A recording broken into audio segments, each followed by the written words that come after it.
ஒரு மனுஷனோட மூளையை இன்னொருத்தருக்கு மாற்றி வைக்கிறது மூலியமா ஒருத்தவங்கள மரணத்திலிருந்து காப்பாற்ற முடியுமா? இதைத்தான் இங்கே ஒரு டாக்டர் ரிசர்ச் பண்ணிட்டு இருக்காரு.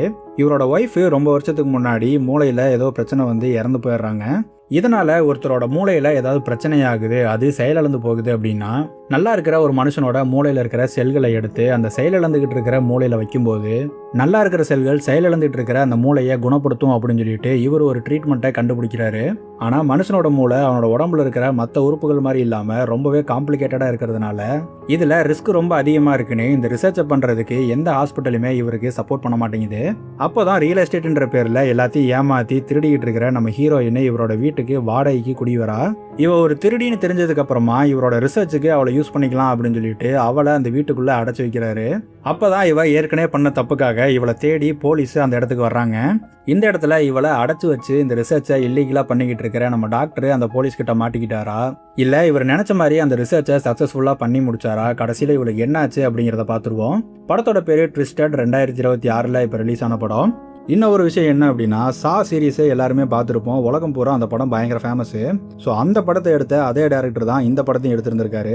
ஸோ நீங்கள் நம்ம சேனலில் என்ன சப்ஸ்கிரைப் பண்ணாமல் இருந்தீங்கன்னா சப்ஸ்கிரைப் பண்ணிவிட்டு அந்த பெல் ஐக்கான ஆளில் போட்டு வச்சுக்கோங்க. அது மட்டும் இல்லாமல் நம்ம வாட்ஸ்அப் சேனலோட லிங்கை இந்த வீடியோட டிஸ்கிரிப்ஷனில் கொடுத்துருக்கேன். விருப்பப்படுறவங்க ஜாயின் பண்ணிக்கலாம். நம்ம ரெகுலராக போடுற வீடியோஸோட அப்டேட் எல்லாம் அதில் வரும். இவ தான் நம்ம படத்தோட ஹீரோயின். இவளோட பேரே பலோமா. இவளோட முழு நேர வேலையே என்ன அப்படின்னு பார்த்தோம்னா, ரியல் எஸ்டேட்ன்ற பேரில் மக்களை ஏமாற்றி பணத்தை கொள்ளையடிக்கிறது தான். நம்ம ஊரில் தான் வீடு அப்படிங்கிறத நம்ம ரொம்பவே சென்டிமெண்ட்டாக பார்ப்போம். நம்மளுக்குன்னு ஒரு வீடு வேணும் அப்படின்னு நினைப்போம். ஆனால் வெளிநாட்டில எல்லாம் எங்கேயாவது வெளியில் போகிறாங்க, ஒரு வெக்கேஷன் போகிறாங்க அப்படின்னா கூட அந்த வீட்டை வாடகை விட்டுட்டு போவாங்க. அந்த 2 நாளோ அந்த ஒரு வாரமோ வேற யாரோ ஒரு ஆள் அந்த வீட்டில் வந்து தங்கியிருப்பாங்க. அதுக்காக அந்த வீட்டோட ஓனரு வாடகையுமே வாங்கிக்குவாங்க. இந்த மாதிரி இருக்கிற வீட்டுக்கு வாடகைக்கு போயிட்டு அந்த ஓனரு வெளியூர் போனதுக்கு அப்புறமா இந்த வீடு இவளோட வீடு அப்படின்னு சொல்லிட்டு பணக்கார கஸ்டமராக பார்த்து வித்துட்டு அவங்க கிட்ட அட்வான்ஸ்ன்ற பேரில் பல்காக ஒரு அமௌண்ட் அடிச்சுட்டு ஆள் எஸ்கேப் ஆயிடுவா. ஆனால் சும்மா சொல்லக்கூடாது. ரோட்டில் போகிற ஒருத்தனை கூப்பிட்டுட்டு வந்து ஒரு 5 நிமிஷம் பேசினா கூட நான் இந்த வீட்டை வாங்கிக்கிறேன் அப்படின்னு சொல்ல வைக்கிற அளவுக்கு திறமசாலி. அப்படி தான் அன்னைக்கு ஒருத்தனை ஏமாற்றி ஒரு வீட்டை வித்திருந்திருக்கா. சாயந்தரமாக இவள் வர சொன்னா அப்படின்னு சொல்லிட்டு சரக்கெல்லாம் எடுத்துட்டு அவளை பார்க்க வரும்போது தான் தெரியுது ஓனர்னு வேற ஒரு ஆள் அங்கே உட்காந்துக்கிட்டு இருக்கான். ஸோ இப்போ தான் அவனுக்கு புரிய வருது நம்ம ஏமாந்துருக்கோம் அப்படின்னு. இன்னொரு பக்கம் இவனை ஏமாத்தின காசில் இவளோட கேர்ள் ஃப்ரெண்டு கூட பார்ட்டி பப்னு பயங்கரமாக என்ஜாய் பண்ணிக்கிட்டு இருக்கா. அப்போ தான் இவ ஏற்கனவே ஒரு வீட்டை விற்கிறதுக்காக ஆன்லைனில் விளம்பரம் பண்ணியிருந்திருப்பா. அந்த ஐடிக்கு ஒரு மெயில் ஒன்று வருது. இப்போ இதில் என்ன விஷயம் அப்படின்னா, மெயில் அனுப்பினவனுங்க ஐபி அட்ரஸ் எல்லாம் மாற்றி அவங்களோட அடையாளம் வெளியே தெரியாத அளவுக்கு அனுப்பியிருக்கானுங்க. இதை பார்த்த உடனேயுமே அவளோட கேர்ள் ஃப்ரெண்டு பயப்பட ஆரம்பிக்கிறா. நம்ம பண்ணுற வேலையை யாரோ கண்டுபிடிச்சிட்டாங்க, நம்மளை நெருங்கிட்டாங்க அப்படின்னு. அதனால் இந்த ஊரை விட்டுட்டு நம்ம இப்பயே போயிடலாம், இனிமேல் இந்த தொழிலை நம்ம செய்ய வேணாம் அப்படின்னு சொல்கிறா. ஆனால் நம்ம ஹீரோயினுக்கு சுத்தமாக பயமே கிடையாது. நம்மளையே யாராலையும் கண்டுபிடிக்க முடியாது, இருந்தாலும் பரவாயில்ல, உனக்காக இந்த ஊரை விட்டு போகிறதையும் இந்த தொழிலை விடுறதையும் நான் யோசிக்கிறேன். ஆனால் அதுக்கு முன்னாடி நம்ம 2 பேரும் ஒரு போட்டி வச்சுக்கலாம். கடைசியாக ஒரே ஒரு வேலை செய்வோம். உனக்கான கஸ்டமரை நான் சூஸ் பண்ணுறேன், எனக்கான கஸ்டமரை நீ சூஸ் பண்ணு. யார் அந்த வேலையை முடிக்கிறாங்களோ அவங்க சொல்கிறது தான் நம்ம 2 பேருமே கேட்கணும் அப்படின்னு சொல்லிட்டு ஒரு டீலை போடுறானுங்க. நம்ம ஹீரோயினோட கேர்ள் ஃப்ரெண்டு ஜெயிச்சிட்டா அப்படின்னா அவள் சொன்ன மாதிரி இந்த தொழிலையும் ஊரையும் விட்டுட்டு வேற எங்கேயாவது போயிடலாம் அப்படின்னும், நம்ம ஹீரோயின் ஜெயிச்சிட்டா அப்படின்னா இவ சொல்கிறது தான் அவள் கேட்கணும் அப்படிங்கிற மாதிரி ஒரு முடிவுக்கு வரானுங்க. அதுக்கப்புறமா இவ எந்த அளவுக்கு ஓவர் கான்ஃபிடென்ட்டாக இருக்கா அப்படின்னா அந்த மெயிலுக்கு ரிப்ளை வேற பண்ணுறா இவ. ஸோ இதனால் என்ன பிரச்சனை வரும், அனுப்புனது யார், அவன் இவளுகளை கண்டுபிடிச்சிருவானா அப்படின்னு எதுவுமே தெரியல. அப்போ தான் நம்ம ஹீரோயினோட கேர்ள் ஃப்ரெண்டு ஒரு டாக்டரோட ஃபோட்டோவை எடுத்து கொண்டு வந்து காட்டுறா. இவரோட வீட்டை தான் அடுத்தது நீ விற்கணும், இவரை தான் ஏமாற்றணும் அப்படின்னு சொல்லிட்டு இவளை சேலஞ்ச் பண்ணுறா. அப்படியே இந்த பக்கம் வந்து அந்த டாக்டர் யார் அப்படின்னு பார்த்தோம்னா உலகத்திலே 1ஆம் நம்பர் நியூரோ சர்ஜனாமா. இந்த நரம்பு மூளை சம்மந்தப்பட்ட விஷயத்துல எல்லாம் சக்ஸஸ்ஃபுல்லாக ஆப்ரேஷன் பண்ணி நிறைய பேரை காப்பாற்றி இருந்திருக்காரு. இந்த விஷயத்தில் இவர் அடிச்சுக்கிறதுக்கு இந்த உலகத்தில் ஆளே கிடையாது அப்படிங்கிற அளவுக்கு திறமசாலி. இவரோட ஒய்ஃபு கொஞ்ச நாளைக்கு முன்னாடி மூளை செயலிழந்து போய் இறந்து போயிருந்திருக்காங்க. இப்போது ஒரு மனுஷனோட மூளை கொஞ்சம் கொஞ்சமாக செயலிழந்துகிட்டு இருக்குது அப்படின்னா அந்த மூளையில் இருக்கிற செல்கள் கொஞ்சம் கொஞ்சமாக செயலிழந்துட்டு இருக்குது அப்படின்னு அர்த்தம். அப்படி இருக்கும்போது நல்லா இருக்கிற ஒரு மனுஷனோட மூளையில் இருக்கிற செல்லை எடுத்துக்கொண்டு வந்து இவங்களோட மூளையில் வைக்கும்போது அந்த நல்லா இருக்கிற செல்கள் செயலிழந்துட்டு இருக்கிற செல்களையும் குணப்படுத்துமா அப்படின்னு சொல்லிட்டு தான் இவர் ஒரு ஆராய்ச்சி பண்ணிட்டு இருக்காரு. இதை நிறைய விலங்குகளுக்கும் எலிகளுக்கும் செஞ்சு சக்ஸஸ் பண்ணியும் காட்டியிருந்திருக்காரு. இது மனுஷங்களுக்கு பண்ணும்போது ரிசல்ட் எப்படி வரும் அப்படிங்கிறது தெரியல. இதில் ரிஸ்க் ரொம்ப அதிகமாக இருக்குது அப்படின்னு சொல்லிட்டு இவர் சொல்கிற ஐடியாவுக்கு எந்த ஹாஸ்பிட்டலுமே சப்போர்ட் பண்ண மாட்டேங்கிறாங்க. இப்போ கூட அவரோட ஃப்ரெண்டு கிட்ட இதை பற்றி தான் பேசிட்டு வந்துகிட்டு இருக்காரு. அவரும் வழக்கம் போல் இதெல்லாம் பண்ண முடியாது, நீ வேணா இந்தியாவில் போய் ட்ரை பண்ணி பாரு அப்படின்னு சொல்கிறாரு. ஏன் அவர் இப்படி சொல்கிறாரு அப்படிங்கிறது தெரியல. நம்ம நாட்டில் தான் எல்லாத்துக்கும் ஈஸியாக அனுமதி கொடுத்துருவானுங்க அப்படிங்கிறனாலையா இல்லை வேறு ஏதாவது காரணம் இருக்கா அப்படிங்கிறத தெளிவாக சொல்லலை. அதுக்கப்புறமா இவரோட ஒய்ஃபை இவருக்கு எந்த அளவுக்கு பிடிக்கும் அப்படின்னா அவங்க இறந்ததுக்கு அப்புறமா அந்த வீட்டை கூட இன்னும் விற்காம வச்சிருந்திருக்காரு. இவர் அந்த வீட்டில் அவ்வளோவா தங்குறதில்லை அப்படின்னாலுமே இவர் ஒய்ஃப் கூட வாழ்ந்த வீடு அப்படிங்கிறனால அப்பப்போ அந்த வீட்டை வாடகைக்கு வர்றதோட சரி. அப்படிதான் இந்த தடவை நம்ம ஹீரோயின் அந்த வீடு வாடகைக்கு வேணும் அப்படின்னு சொல்லிட்டு வந்திருக்கா. இவருமே அவளுக்கு அந்த வீட்டை ஃபுல்லாக சுற்றி காட்டுறாரு. பழைய வீடு அப்படிங்கிறனால அந்த வீட்டில் இருக்கிற ஒரு ஒரு பொருளுக்குமே ஒரு கதையை சொல்லிக்கிட்டு இருக்காரு. அப்போ தான் நம்ம ஹீரோயின் அங்கே இருந்த அவரோட ஒய்ஃபோட பெயிண்டிங் ஒன்று எடுத்து பார்க்குறா. அதுக்கப்புறமா அந்த வீட்டில் இருக்கிற ஒரு செக்யூரிட்டி சிஸ்டத்துக்கு ஒரு பின்கோடு ஒன்று இருக்கும். அந்த பாஸ்வேர்டையுமே வாங்கி வச்சுக்கிறா அவரோட ஒய்ஃபோட பர்த்டே அப்படின்னு. அதுக்கப்புறமா அந்த வீட்டில் எங்கெங்கே சிசிடிவி கேமரா இருக்குது அப்படிங்கிறதையும் நோட் பண்ணி வச்சுக்கிறா. அந்த டாக்டர் அந்த பக்கமாக போனதையுமே முதல் வேலையாக அங்கே இருக்கிற எல்லா சிசிடிவி கேமராவையுமே ஆஃப் பண்ணுறா. அதுக்கப்புறமா அந்த வீட்டுக்கு ஒரு டூப்ளிகேட் கீயுமே அடிச்சு வச்சுக்கிறா. அதுக்கு அடுத்த நாள் அந்த வீட்டுக்கு முன்னாடி ஒரு பெரிய போர்டு ஒன்று வைக்கிறா, இந்த வீடு சேலுக்கு இருக்குது அப்படின்னு. பத்தாவதுக்கு இவளோட பேரை வேற பேராக மாற்றி விசிட்டிங் கார்டெலாம் அடிச்சு வச்சிருக்கா. அதுக்கப்புறமா 1-2 கஸ்டமர் வரானுங்க. வர்றவனுங்க யாருக்குமே இந்த வீடு பெருசாக திருப்தி இல்லை அப்படின்னு சொல்லிட்டு கிளம்பிடுறானுங்க. இப்படி வர்ற கஸ்டமர் எல்லாம் யாரும் இந்த வீடு வேணாம் அப்படின்னு சொல்லிட்டு போகிறதுனால இன்னொரு நாள் அவள் அந்த வீட்டிலேயே தங்குற மாதிரி ஆகுது. இதே நேரத்தில் தான் நம்ம டாக்டர் அந்த சிசிடிவி கேமராவெல்லாம் பார்க்கலாம் அப்படின்னு சொல்லிட்டு சிஸ்டமில் ஓப்பன் பண்ணுறாரு. ஆனால் அங்கே இருக்கிற எல்லா கேமராவுமே ஆஃப் ஆகிருந்திருக்கு, ஒரே ஒரு கேமராவை தவிர. இந்த ஒரு கேமராவை மட்டும் அவள் எப்படியோ கவனிக்காம விட்டுருந்துருக்கா, அது இப்போ ஓடிக்கிட்டு இருக்குது. அடுத்த நாள் ஒரு கஸ்டமர் வரான். இந்த தடவை இவன்கிட்ட எப்படியாவது இந்த வீட்டை விற்றே ஆகணும் அப்படின்னு சொல்லிட்டு அவனை கொஞ்சம் ஃப்ளர்ட் பண்ணுற மாதிரி பேச ஆரம்பிக்கிறா. அதுக்கப்புறமா ஒரு படி மேலே போய் நம்ம 2 பேரும் சரக்கு அடிக்கலாமா அப்படின்னு சொல்லிட்டு அவனுக்கும் ஊற்றி கொடுக்குறா, இவனும் குடிக்க ஆரம்பிக்கிறா. இந்த நேரத்தில் தான் அந்த பையன் இவன் மேலே கொஞ்சம் அட்வான்டேஜ் எடுத்துக்கிட்டு ஓவராக பண்ண ஆரம்பிக்க, இதெல்லாம் சரி வராது, நீ இங்கேருந்து கிளம்பு அப்படின்னு சொல்லும்போது, நீ தானடி சிக்னல் கொடுத்த அப்படின்னு சொல்லிட்டு அவளை அபியூஸ் பண்ணுறதுக்கு ட்ரை பண்ணுறான். இது எல்லாமே ஓடிக்கிட்டு இருந்த அந்த கேமரா இருக்கிற இடத்துல தான் நடந்துகிட்டு இருக்குது. இந்த கேமராவில் மோஷன் டிடெக்ஷன் சென்சார் வச்சிருந்திருப்பார் போல. அந்த இடத்துக்கு யாராவது வந்தாங்க அப்படின்னாலே இவருக்கு அலர்ட் அடிக்கும் இவரோட மொபைலில். ஸோ அவருமே மொபைல் எடுத்து என்ன அப்படின்னு பார்க்கும்போது இவன் இந்த பொண்ணுகிட்ட இப்படி தப்பாக நடந்துகிட்டு இருக்கிறத பார்த்துட்டு பதறி அடிச்சுட்டு ஓடி வந்துட்டு இருக்காரு. இந்த பக்கம் இவ எப்படியாச்சும் இவளை காப்பாற்றிக்கணும் அப்படின்னு சொல்லிட்டு அவனை பிடிச்சி தள்ளி விட பின்னாடி இருந்த ஒரு டேபிளில் போய் அவனோட மண்டை அடித்து அப்படியே ரத்தம் ஒழுக ஆரம்பிக்குது. இதில் இன்னும் கடுப்பானவன் அந்த டேபிளில் இருந்த ஒரு கத்தி எடுத்துகிட்டு வந்துட்டு அவளோட கழுத்தில் இருந்த ஒரு நரம்பை மட்டும் வெட்டி விட்டுறான். ரத்தம் பீச்சிக்கிட்டு அடிச்சுக்கிட்டு இருக்க அவனோட மண்டையிலேருந்து இவனுக்குமே ரத்தம் ஒழுகுது, அப்படியே கேர் ஆகுறான். இந்த நேரத்தில் நம்ம டாக்டரே அங்கே வந்து ஒரு ஊசியை போட்டு அவனை அப்படியே படுக்க வைக்கிறாரு. இன்னொரு பக்கம் நம்ம போலீஸ்காரனுங்க இந்த மோசடியை பண்ணுறது யாரு அப்படின்னு சொல்லிட்டு நம்ம ஹீரோயினை ஃபாலோ பண்ணி ரொம்ப நாளாக தேடிக்கிட்டு இருக்கானுங்க. நம்ம ஹீரோயினை பற்றி ஒரு சில டீட்டெயில்ஸ் மட்டும்தான் இவனுக்கு தெரியும். என்ன அப்படின்னா அவள் என்ன பேரை சொல்லி ஏமாத்துறா அப்படிங்கிறத வச்சு இவனுக்கு ஒரு பேட்டர்னை கண்டுபிடிச்சிருந்துருக்கானுங்க. அவள் யூஸ் பண்ணுற எல்லா பேருமே ஏதோ ஒரு புக்கில் இருக்கிற ஒரு கேரக்டரோட பேராக தான் இருக்குது அப்படிங்கிறத கண்டுபிடிச்சிருந்துருக்கானுங்க. பத்தாவதுக்கு அவள் தன்னை ஒரு பெரிய புத்திசாலின்னு நினச்சிக்கிட்டு இருக்கா அப்படின்னு சொல்லும் போது தான் அந்த மெயிலை யார் அனுப்புனது அப்படிங்கிறத தெரிய வருது. அதை அனுப்புனது இங்கே இருக்கிற ஒரு லேடி போலீஸ் தான் அனுப்பியிருந்திருக்காங்க. அந்த மெயிலுக்கு கூட அவளால் ரிப்ளை பண்ணாமல் இருக்க முடியல. அந்த அளவுக்கு தன்னை ஒரு பெரிய புத்திசாலியாக நினச்சிக்கிட்டு இருக்கா அவளை சீக்கிரமே பிடிச்சிடலாம். அடுத்ததாக ஏதாச்சும் ஒரு புக்கில் இருக்கிற கேரக்டரோட பேரோட ஒத்து போகிற மாதிரி அட்வர்டைஸ்மெண்ட்டில் ஏதாவது பேர் வந்திருக்குதான்றதை செக் பண்ணு அப்படின்னு சொல்கிறாங்க. அதுக்கப்புறமா நம்ம ஹீரோயின் கண்ணு முழிக்க நம்ம டாக்டரோட பிரைவேட் கிளினிக் ஒன்று இருக்குது. யாருக்குமே தெரியாமல் இவரோட ரிசர்ச் பண்ணுறதுக்காக இவரோட வீட்டுக்கிட்டேயே இந்த மாதிரி ஒரு செட்டப் ஒன்றா பண்ணி வச்சிருந்திருக்காரு. அங்கே இவரோட காயத்துக்குலாம் மருந்து போட்டு கழுத்தில் ஸ்டிச்சஸ் போட்டு படுக்க வச்சிருந்திருக்காரு. அங்கே இருந்த விசிட்டிங் கார்டு மற்றது எல்லாத்தையும் பார்க்கும்போது இவ என்ன வேலை பார்த்துட்டு இருந்திருக்கா அப்படிங்கிறத ஓரளவுக்கு இவரால் புரிஞ்சுக்க முடியுது. ஸோ இவ மற்றவங்களை ஏமாற்றி இந்த மாதிரி பணம் சம்பாரிச்சுக்கிட்டு இருக்கா அப்படிங்கிறதுனாலையும் ரொம்ப நாளாக இவர் தேடிக்கிட்டு இருந்ததுக்கு ஏற்ற மாதிரி இவளோட உடம்பும் பிளட் டைப்பு எல்லாமே மேட்ச் ஆகிறதுனால இவளை நம்மளோட ரிசர்ச்சுக்கு யூஸ் பண்ணிக்கலாம் அப்படின்னு சொல்லிட்டு மென்டலாக ஃபிக்ஸ் ஆயிடுறாரு. இங்கே நடந்த எதையுமே போலீஸ்கிட்டையோ இல்லை மற்றவங்க கிட்டேயோ சொல்லாமல் அதை அப்படியே மூடி மறைக்கிறாரு. இவங்க 2 பேரும் சண்டை போட்டுக்கிட்டு இருந்த இடத்துல நிறைய ரத்தமெல்லாம் சிந்தி இருக்கும் இல்லையா, அதை எல்லாத்தையுமே எடுத்து க்ளீன் பண்ணுறாரு. அந்த கார்பெட் எல்லாத்தையும் எடுத்து கொண்டு போய் வெளியில் போடுறாரு. அப்படி பார்க்கும்போது தான் அந்த பையனோட காரு வெளியில் நிற்கிறத கவனிக்கிறாரு. இந்த கார் இங்கே நின்றுச்சு அப்படின்னா நாளை பின்ன யாராவது போலீஸ்காரங்க வந்தாங்கன்னா நம்ம மேலே சந்தேகம் வரும் அப்படின்னு சொல்லிட்டு அந்த காரை எடுத்து கொண்டு போய் தூரமாக ஒரு இடத்துல விட்டுட்டு வந்துடுறாரு. இவர் இந்த வேலையெல்லாம் பண்ணிட்டு இருக்க இன்னொரு பக்கம் நம்ம ஹீரோயின் இந்த ஆளுக்கு நம்மளை பற்றி தெரிஞ்சிருச்சு, எப்படியாவது பிரச்சனை வந்துடும், இங்கேருந்து தப்பிக்கணும் அப்படின்னு சொல்லிட்டு பக்கத்தில் இருந்த ஒரு கண்ணாடி கிட்ட போயிட்டு யார்கிட்ட ஹெல்ப் கேட்கலாம் அப்படின்னு சொல்லிட்டு பார்க்கும்போது தான் தெரியுது அந்த கண்ணாடிக்கு பின்னாடி வெறும் செவரு தான் இருக்குது, ஃபுல்லாக சீல் அடிச்சு வச்சிருக்காரு. அதுக்கப்புறமா அங்கே இருந்த ஊசி மாதிரி ஏதோ ஒன்று எடுத்து அந்த கதவை திறந்துக்கிட்டு வெளியில் போக ஒரு நாய் டக்குன்னு குலைக்குது, பயந்துடுறா. ஒரு 2 அடி அப்படியே பின்னாடி எடுத்து வைக்க அந்த இருட்டுக்குள்ளே இருந்து ஒரு பெரிய உருவம் வந்து அவளை அப்படியே உள்ளே எடுத்துகிட்டு போயிடுது. இன்னொரு பக்கம் இவளோட கேர்ள் ஃப்ரெண்டு அவளோட வேலையை முடிச்சிட்டா போல இவகிட்ட சொல்கிறதுக்காக ஃபோன் பண்ணுறா. ஆனால் அந்த ஃபோன் தான் இப்போ டாக்டர் கிட்ட இருக்கு இல்லையா, அதனால அவர் அந்த ஃபோன் எடுக்க மாட்டேங்கிறாரு. அடுத்த நாள் காலையில் இவரோட வீட்டுக்கு போலீஸ்காரங்க வர்றாங்க. வந்து நேற்று வந்து அந்த பையன் காணோம் அப்படின்னு சொல்லிட்டு அவங்களோட வீட்டில் இருந்து கம்ப்ளைண்ட் பண்ணியிருக்காங்க. கடைசி அவரோட செல்ஃபோனு இங்கே தான் சிக்னல் காட்டுது, அவரை பற்றி உங்களுக்கு ஏதாவது தெரியுமா அப்படின்னு கேட்கும்போது கம்ப்ளீட்டாக தெரியல அப்படின்னு சொன்னோம்னா நம்ம மேலே சந்தேகம் வரும் அப்படின்னு சொல்லிட்டு இவர் என்ன சொல்கிறாரு அப்படின்னா, நேற்று நைட்டு இந்த பைப் கிட்ட ஒரு காரு ரிப்பேர் ஆகி நின்றுக்கிட்டு இருந்துச்சு, நான் தான் அவரோட வண்டியை டோ பண்ணி கொண்டு போய் விட்டுட்டு வந்தேன் அப்படின்னு சொல்கிறாரு. அதை தாண்டி வேற எதுவும் அவங்கள பற்றி எனக்கு தெரியாது அப்படிங்கிறதையும் சொல்கிறாரு. அந்த வண்டி என்ன மாதிரி இருந்துச்சுன்னா சொல்ல முடியுமா அப்படின்னு கேட்கும்போது எனக்கு ஒன்றும் காருங்களை பற்றி அவ்வளோக்கா தெரியாது அப்படின்னு சொல்லி மலிப்பி விட்டுறாரு. ஸோ போலீஸ்காரங்களுக்கும் அந்த காரு இவனோடது தானா இல்லை வேற யாராவதோட காரா அப்படிங்கிறத தெரிஞ்சுக்க முடியாமல் அங்கேருந்து கிளம்பி போகிறானுங்க. அதுக்கப்புறமா இவளை அந்த கிளினிக்ல வச்சிருந்தா தப்பிச்சு போறதுக்கு ட்ரை பண்றா அப்படின்னு சொல்லிட்டு ஒரு ரூம்ல செயினை போட்டு கட்டி வச்சிடறாரு. அந்த இருட்டுல இருந்து ஒரு உருவம் வந்து இவளை தூக்கிட்டு வந்துச்சு இல்லையா, அது யாரு அப்படின்னு பார்க்கும்போது தான் அவனோட கதை என்ன அப்படிங்கிறது தெரியுது. இவன் இந்த டாக்டரோட பழைய பேஷண்ட்டு. இவனுமே மூளையில் ஏதோ பிரச்சனைன்னு சொல்லிட்டு வந்தவன் தான். இவனுக்கு ஆப்ரேஷன் பண்ணி இவரோட ரிசர்ச்சை சக்ஸஸ் பண்ண முடியுமா அப்படின்னு சொல்லிட்டு ட்ரை பண்ணியிருந்திருக்காரு. ஆனால் இவர் எதிர்பார்க்குற ரிசல்ட் என்ன, மறுபடியும் நார்மலாக அந்த மனுஷங்க அவங்களோட ஞாபகங்களோட திரும்பி வந்துருவாங்க அப்படின்னு தானே. ஆனால் இவன் அந்த ஆப்ரேஷனுக்கு அப்புறமா கொஞ்சம் கூட உணர்ச்சியே இல்லாமல் ஒரு ஜடம் மாதிரி ஆயிடுறான். இவன் உடம்புல உயிர் இருக்குது அவ்வளோதான், மற்றபடி இந்த டாக்டர் சொல்கிறத கேட்டுட்டு அவன் இங்கே தான் இருந்துட்டு இருக்கான். ஸோ அதுக்கப்புறமா இவனை அந்த பொண்ணுக்கு காவலாக போட்டுட்டு அந்த டாக்டரே அங்கேருந்து கிளம்புறாரு. இன்னொரு பக்கம் அவரோட கேர்ள் ஃப்ரெண்டு நிறைய டைம் ஃபோன் பண்ணி எடுக்கல அப்படின்னு சொல்லிட்டு மெசேஜ் பண்ண ஆரம்பிக்கிறா. நம்ம டாக்டரும் எதுக்குமே ரிப்ளை பண்ணாமல் இருந்தோம் அப்படின்னா அவங்களுக்கு சந்தேகம் வந்துடும் அப்படின்னு சொல்லிட்டு அவள் பண்ணுற மெசேஜுக்கு ரிப்ளை பண்ணுறாரு. இன்னும் ஒரு வாரம் தான், எப்படியாச்சும் இந்த வேலையை முடிச்சுட்டு திரும்பி வந்துடுறேன் அப்படிங்கிற மாதிரி மெசேஜ் பண்ணுறாரு. அவளுமே அதை பார்த்துட்டு லவ் யூ அப்படின்னு சொல்லிட்டு மெசேஜ் அனுப்ப இவரும் லவ் யூ டூ அப்படின்னு சொல்லிட்டு அனுப்புறாரு. ஆனால் இங்கே தான் அவளோட கேர்ள் ஃப்ரெண்டுக்கு சந்தேகம் வருது. அவள் எப்போவுமே இந்த மாதிரி சொன்னதே கிடையாது.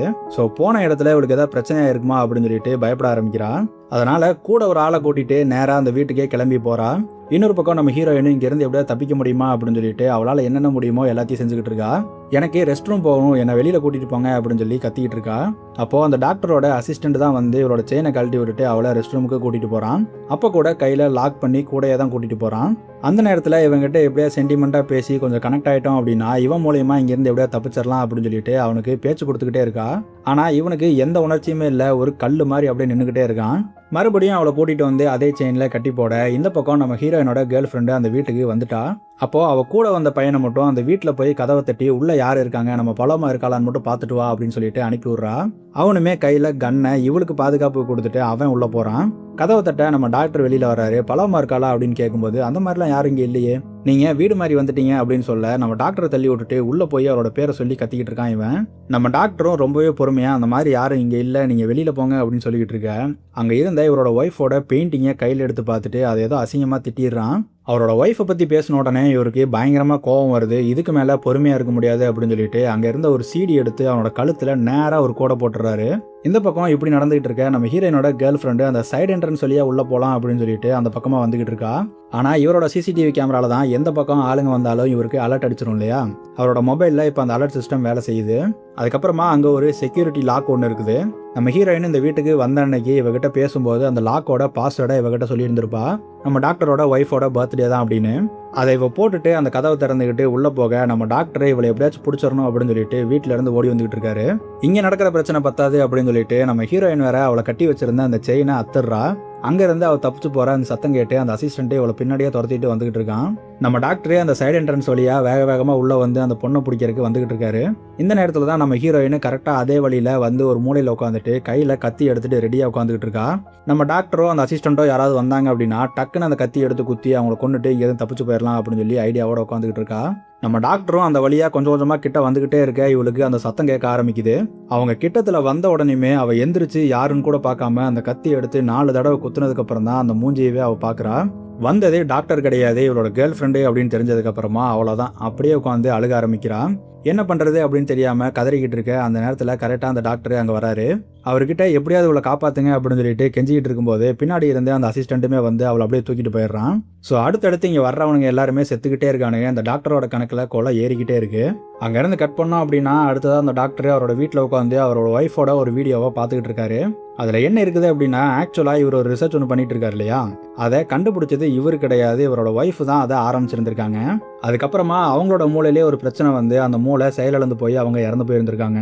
அதுக்கப்புறமா அங்கே உண்மையிலேயே அவரோட ஒய்ஃப் வந்து அவர்கிட்ட பேசுகிற மாதிரி அவருக்கு தோணுது. இந்த வேலையை நீ கண்டிப்பாக செஞ்சுதான் ஆகணும், சக்ஸஸ்ஃபுல்லாக பண்ணி காட்டு, நம்மளுக்காக பண்ணு அப்படின்னு சொல்கிறாங்க. இவரோட கண்ணில் தண்ணி வந்துடுது, ஆள் ரொம்பவே எமோஷனல் ஆயிடுறாரு. இன்னொரு பக்கம் நம்ம போலீஸ்காரனுங்க இந்த தடவை நம்ம ஹீரோயின் என்ன பேரை யூஸ் பண்ணியிருக்கா அப்படிங்கிறத ஒரு வழியாக கண்டுபிடிச்சிடுறானுங்க. அந்த பேரை வச்சு ஆன்லைனில் ஏதாவது அட்வர்டைஸ்மெண்ட் இருக்குதா அப்படின்னு செக் பண்ணி பார்க்கும்போது அவள் எங்கே இருக்கிறா அப்படிங்கிற அட்ரஸை கண்டுபிடிச்சிடுறானுங்க. இந்த பக்கம் நம்ம டாக்டர் இதுக்கு மேலே விட்டால் டைம் இல்லை அப்படின்னு சொல்லிட்டு நம்ம ஹீரோயினோட கேர்ள் ஃப்ரெண்டோட மண்டையை பொழுது மூளையை வெளியே எடுத்துக்கிட்டு இருக்காரு. நம்ம ஹீரோயின் கூட சண்டை போட்டு ஒரு பையன் அவளை அப்யூஸ் பண்ணுறதுக்கு ட்ரை பண்ணான் இல்லையா, அவனோட மண்டையை பொழுது நம்ம ஹீரோயினோட கேர்ள் ஃப்ரெண்டோட மூளையை எடுத்து அந்த பையனோட மூளையில் வச்சு ஆப்ரேஷன் பண்ணுறாரு.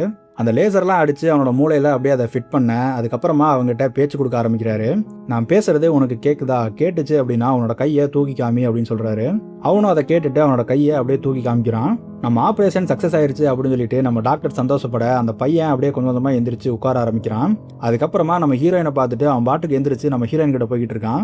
இவளுக்கு இந்த பக்கம் மரண பீதி ஆகுது. ஏன்னா ஏற்கனவே இவளை கொலை பண்ணுறதுக்கு ட்ரை பண்ணவன் தானே இவன். அப்படி அவன் கொஞ்சம் கொஞ்சமாக கிட்ட வர தான் நம்ம ஹீரோயினுக்கு ஏதோ வித்தியாசமாக ஃபீல் ஆகுது. அப்போது அவன் நம்ம ஹீரோயினோட கேர்ள் ஃப்ரெண்டு அவளை எப்படி கூப்பிடுவாளோ அதே மாதிரி இவன் அவளை கூப்பிடுறான். ஸோ இந்த இடத்துல தான் விஷயம் என்ன அப்படிங்கிறது தெரிய வருது. நம்ம டாக்டரோட ஆப்ரேஷன் அப்படியே ரிவர்ஸ் ஆயிருந்திருக்குது. நம்ம கேர்ள் ஃப்ரெண்டோட மூளை இவனோட மூளையில் இருக்கிற பிரச்சனையை சரி பண்ணும் அப்படின்னு பார்த்தோம்னா அவளோட கொஞ்சோண்டு மூளை அவளோட மொத்த நினைவுகளையும் எடுத்துக்கொண்டு வந்து இவனோட மூளையில் திணிச்சிருச்சு. அதுக்கப்புறமா இவளுக்கு 2 பேருமே அப்படியே பாசமலையை பொழிய நம்ம டாக்டர் என்ன நடக்குது அப்படின்னு ஒன்றுமே புரியாமல் பார்த்துக்கிட்டு இருக்காரு. நல்லா பேசிக்கிட்டு இருந்தவன் திடீர்னு அவளோட கையை இறுக்கி பிடிச்சிட்டு அவளை அப்படியே முறைக்க ஆரம்பிக்கிறான். பத்தாவதுக்கு அவளை ஒரு கெட்ட வார்த்தை சொல்லியும் திட்டிட்டு அவளை அப்படியே பிடிச்சி அடிக்க ஆரம்பிக்கிறான். ஸோ நம்ம கேர்ள் ஃப்ரெண்டோட ஞாபகம் போயிட்டு அந்த பையனோட ஞாபகம் திருப்பி வந்துருச்சு போல. அதுக்கப்புறமா இவ பயந்துக்கிட்டு அவனை பிடிச்சி தள்ளி விட நம்ம டாக்டரும் அசிஸ்டண்ட்டும் அவனை பத்திரமா பிடிச்சி கூட்டிட்டு போறானுங்க. அந்த மண்டையோட டாப்பையாச்சும் மூடி இருந்திருக்கலாம். அங்கே நடந்து போயிட்டு இருந்தவன் தெரியாம தட்டி விட்டு அந்த செவுத்துல விழுக அந்த மூளை அந்த செவுத்துல அடிச்சு நசுங்கி அங்கேயே இறந்து போறான். இந்த நேரத்தில் நம்ம டாக்டரோட மொபைலுக்கு ஒரு அலர்ட் ஒன்று அடிக்குது. அவங்க வீட்டோட முன்னாடி கதவுல போலீஸ்காரனுங்க வந்து நிற்கிறானுங்க.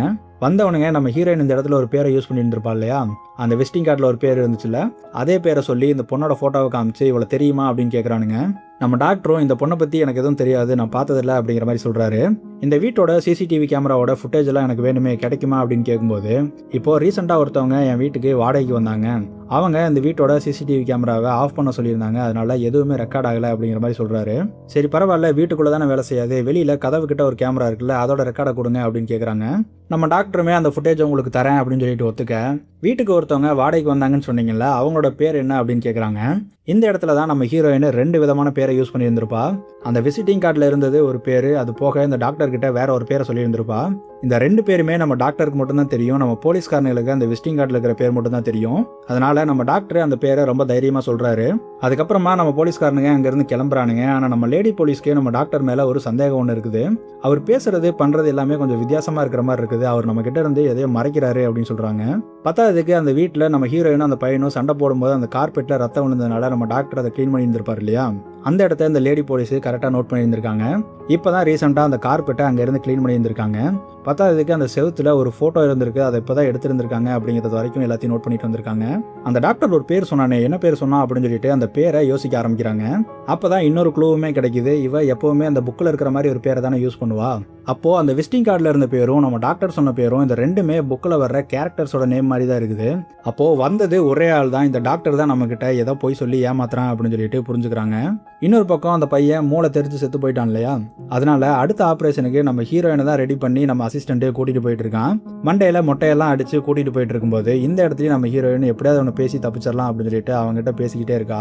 நீ எனக்கு ஒரு பிக் பிரதர் மாதிரி தான் இருக்க, நம்ம 2 பேரும் பிரதர்ஸ் அண்ட் சிஸ்டர்ஸ் தானே, எப்படியாவது என்னை இங்கேருந்து காப்பாற்றிடு அப்படின்னு சொல்லிட்டு அவங்ககிட்ட பேச்சு கொடுத்துட்டே வந்துகிட்டு இருக்கா. படமே முடிய போகுது, ஆனால் இவங்கிட்ட இன்னும் எந்த உணர்ச்சியும் வந்த மாதிரியே தெரியல. அதுக்கப்புறமா அவளை கூட்டிகிட்டு போயிட்டு அந்த ஆப்ரேஷன் தியேட்டரை எல்லாத்தையும் செட்டப் பண்ணி வச்சுக்கிட்டு இருக்கான். இன்னொரு பக்கம் நம்ம டாக்டருக்கு இந்த வேலையை நம்மளால் தனியாக செய்ய முடியுமா அப்படின்னு சொல்லிட்டு ஒரு சந்தேகம் ஒன்று வந்துருச்சு. அதனால ஃபர்ஸ்ட் சீனில் ஒரு டாக்டர் இவர் கூட பேசிகிட்டு இருந்தார் இல்லையா, அவரை ஹெல்ப்புக்கு கூப்பிடலாம் அப்படின்னு சொல்லிட்டு நீங்கள் கிளம்பி என் வீட்டுக்கு வாங்க, உங்ககிட்ட ஒன்று சொல்லணும் அப்படின்னு சொல்லிட்டு கூப்பிட்டுருக்காரு. அதுக்கப்புறமா அந்த ஆப்ரேஷன் தியேட்டரில் நம்ம ஹீரோயினை படுக்க வச்சுட்டு நம்ம டாக்டர் எல்லாத்தையும் செட்டப் பண்ணிட்டு உள்ள ஒரு ஸ்ட்ரெச்சரை தள்ளிட்டு வராரு. இந்த இடத்துல தான் பங்கமாக ஒரு ட்விஸ்ட்டை கொடுக்குறானுங்க. அவரோட ஒய்ஃப் ஆரம்பத்திலேருந்து இறந்துட்டாங்க அப்படிங்கிற மாதிரி தானே சொல்லிகிட்டே இருந்தானுங்க. ஆனால் ஆக்சுவலாக அவங்க உயிரோட தான் இருக்காங்க, அவங்க இன்னும் இறக்கலை. அவங்களோட மூளை தான் கொஞ்சம் கொஞ்சமாக செயலிழந்துகிட்டே வந்துகிட்டு இருக்குது. இப்படியே விட்டோம் அப்படின்னா கொஞ்ச நாளில் இறந்து போயிடுவாங்க அப்படின்னும் போது அதுக்கப்புறமா நம்ம டாக்டர் தான் அவரால் என்னெல்லாம் பண்ண முடியுமோ எல்லாத்தையும் பண்ணி அவரோட ஒய்ஃபை இத்தனை நாள் பாதுகாத்துட்டு வந்துட்டு இருந்திருக்காரு. என்னைக்காச்சும் ஒரு நாள் இவரோட ஒய்ஃபோட பாடி கண்டிஷனுக்கு ஏற்ற மாதிரி ஒரு ஆள் கிடைப்பாங்க, நம்ம ரிசர்ச்சும் சக்ஸஸ் ஆகும், அன்னைக்கு நம்ம ஒய்ஃபை திருப்பி கூட்டிகிட்டு வரலாம் அப்படின்னு சொல்லிட்டு தான் இத்தனை வேலையும் பண்ணி வச்சுருந்துருக்காரு. அதுக்கப்புறமா இவரோட மண்டையை பிளந்து மூளையை வெளியே எடுத்துகிட்டு இருக்கும்போது இவரோட டாக்டர் ஃப்ரெண்டு கரெக்டாக அங்கே வந்துடுறாரு. அதுக்கப்புறமா அவரை உள்ளே கூட்டிகிட்டு வந்து இவர் என்ன பண்ணிட்டு இருந்திருக்காரு, என்ன ஹெல்ப் வேணும் அப்படின்னு சொல்ல அந்த டாக்டர் இதை பார்த்துட்டு பயந்துட்டு வெளியில் போகிறாரு. நீ யாருக்கும் தெரியாமல் இந்த மாதிரி இல்லீகலாக ஒரு ரிசர்ச் பண்ணிட்டு இருக்கிற, இதில் நான் உள்ளே வந்தேன் அப்படின்னா நாளை பின்ன நம்மளுக்கு ஏதாவது பிரச்சனை ஆயிரும், இதை நீ பண்ணாத அப்படின்னு சொல்லிட்டு அவர் அங்கேருந்து கிளம்பி போகிறாரு. ஸோ அவர் ஒத்துக்குவார், இவருக்கு ஹெல்ப் பண்ணுவார் அப்படின்னு சொல்லிட்டு தான் கூப்பிட்டுருந்தாரு. ஆனால் அதுக்கு அப்படியே ஆப்போசிட்டாக எல்லாமே நடக்குது. எப்படியோ உள்ளே வந்து எல்லாத்தையும் பார்த்துட்டான், வெளியில் போய் யாருக்கிட்டே போட்டு கொடுத்துருவான் அப்படின்னு சொல்லிட்டு காரில் உட்காந்துட்டு இருந்தவனை கத்தி எடுத்து நெஞ்சிலே குத்தி கொலை பண்ணுறாரு. இன்னொரு பக்கம் நம்ம போலீஸ்காரனுக்கு நம்ம டாக்டர் ஒரு ஃபுட்டேஜ் ஒன்று கொடுத்துருப்பார் இல்லையா, அந்த முன்னாடி கதவுல இருக்கிற கேமராவோட ஃபுட்டேஜை அதில் பார்க்கும்போது இவனுக்கு எந்த தேதியில் ஃபுட்டேஜ் கேட்டானுங்களோ அந்த தேதியில் அந்த ஊரில் மழை வந்திருக்கும்.